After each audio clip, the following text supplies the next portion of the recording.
Terisolirnya rumah Halimah, salah seorang warga Jalan Pramuka, RT 27 Gang Taufik, Kelurahan Sungai Lulut, Banjarmasin Timur, menjadi sorotan warga di Kota Seribu Sungai ini. Sementara pemerintah Kota Banjarmasin terus gencar melakukan berbagai pembangunan infrastruktur, namun di sisi lain masih ada warga yang tinggal di tengah rawa hingga kesulitan beraktivitas.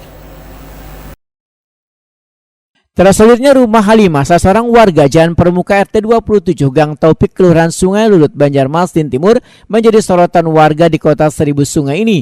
Sementara pemerintah Kota Banjarmasin terus gencar melakukan berbagai pembangunan infrastruktur, namun di sisi lain masih ada warga yang tinggal di tengah rawa hingga kesulitan beraktivitas.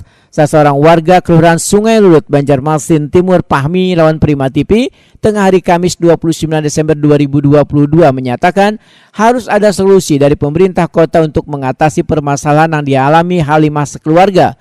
Warga di sekitar pun ujar Fahmi sudah berupaya untuk mengumpulkan dana untuk membantu secara swadaya membangunkan jalan titian tersebut, namun masih belum bisa terrealisasi dengan baik lantaran akses jalan yang rencananya akan dibangun ini merupakan lahan milik warga.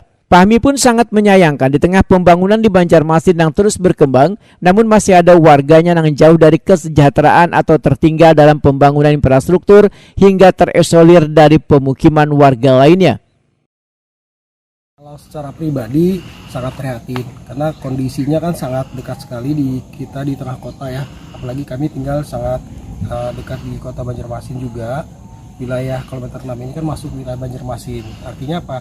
Kalau melihat dari saya tiap hari sangat prihatin. Kenapa? Karena harusnya ada akses jalan.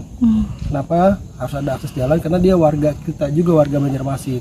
Dan saya juga melihat setiap hari aktivitas mereka harus nyebrang dulu karena ada anak-anak kecil juga, harus sekolah, harus mengaji. Sebagai warga ya pasti kita prihatin. Nah, yang hari ini yang kami harapkan adalah solusinya aja.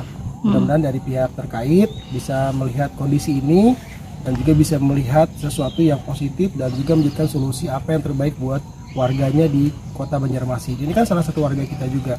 Karena gak etis juga, kita nyaman, ada aspal, jalanan kita bagus, tapi di depan mata kita ada sesuatu yang menurut kami gak nyaman. Karena apalagi beliau setiap hari melewati akses di komplek kami.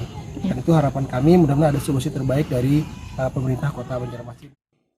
Fahmi berharap pemerintah kota bisa mendengar keluhan warga dan mencari solusi terbaik supaya bisa memberikan kemudahan dan kenyamanan Halimah sekeluarga dalam melakukan aktivitas atau mengantar anaknya sehari-hari.